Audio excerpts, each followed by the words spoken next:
ધાનેરા ડેઠા ગામે ગામમાં પ્રવેશતા જ થયેલા વર્ષો જૂના દબાણો દૂર કરવામાં આવ્યા છે। સરકારી જમીન ખુલ્લી કરાઈ છે। પંચાયત દ્વારા પોલીસ બંદોબસ્ત સાથે દબાણો દૂર કરતા લોકોના ટોળે ટોળા હાજર રહ્યા હતા।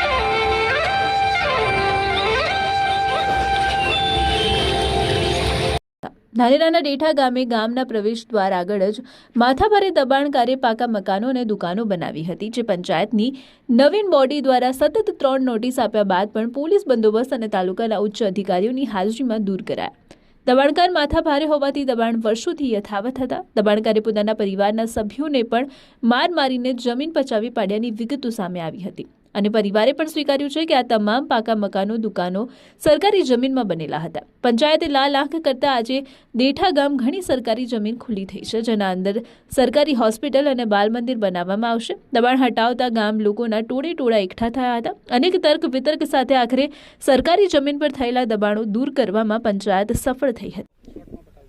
આજે ડેઢા ગામની અંદર જે દબાણનો વિષય જૂનો હતો અને જેનો ત્રાસ હતો, ગ્રામજનો એનાથી થાકેલા ગયેલા હતા। દારૂ બેફાન ફરે છે, એમને 13થી છોકરા છે, બધી રીતે ત્રાસથી ગામે વારંવાર અરજી કરી છે અને અરજીને આધારે આ દબાણ દૂર કરીને આરોગ્ય કેન્દ્ર માટે જગ્યા દવાખાનાની જરૂરિયાત છે। ઓગણવાડી હમણાં ગામમાં નથી, એના માટે આ જગ્યા ખાલી કરાવે અને અહીંયા વિકાસના કામો થાય એ માટે ગ્રામજનોની પણ માંગ છે, મારી પણ માંગ છે।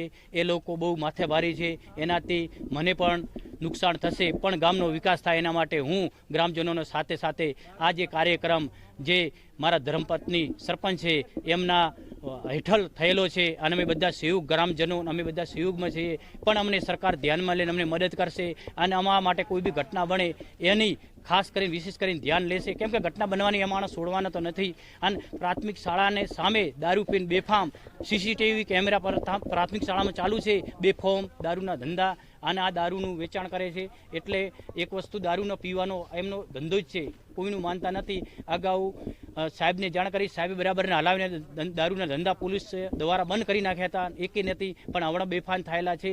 દબાણ આ દબાણ હમણાં હે મન મારી કુટીને કાઢ્યા મોન અને મારા કાકાને હગરો પણ ના એ 18 વર્ષે મો બાર રહેતી હતી, મને ટકડા ખવડાવતા હતા। મારે કુટીને મન ખોરા ધકે ખાવા ખાતા, મને રાતના મારી કુટીને કાઢતા બા કોવાડી લગાડી લી આરી નિશાન એ મારી કુટીને કાઢ્યા પન્નાયા કે મારા રૂપિયા લઈને મને પન્નાવી વળન ડેડામાં મને નહીં આવવા દી।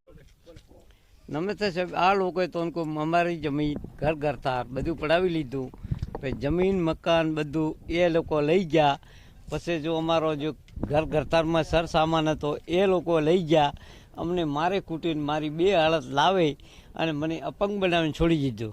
હવે સરકાર માઈ બાપે અને આ લોકો તો દબાણ અમારા ભાગમાં કરીને ખોટા બેઠા। બોલો, અમારી કોઈ વસ્તુ હાલતા નથી, નહીં હાલતા જમી, મારો કોઈ સર સામાન બધું મારો ઘરતાર એને ભાગી તોડી નાખ્યું, એ બધું આ લોકોએ લીધું અને સાહેબ હું હવે થઈ ગયો અપંગ, એટલે હવે બાપસી મારે આ મારી જમીન પોતે હાલતા નથી।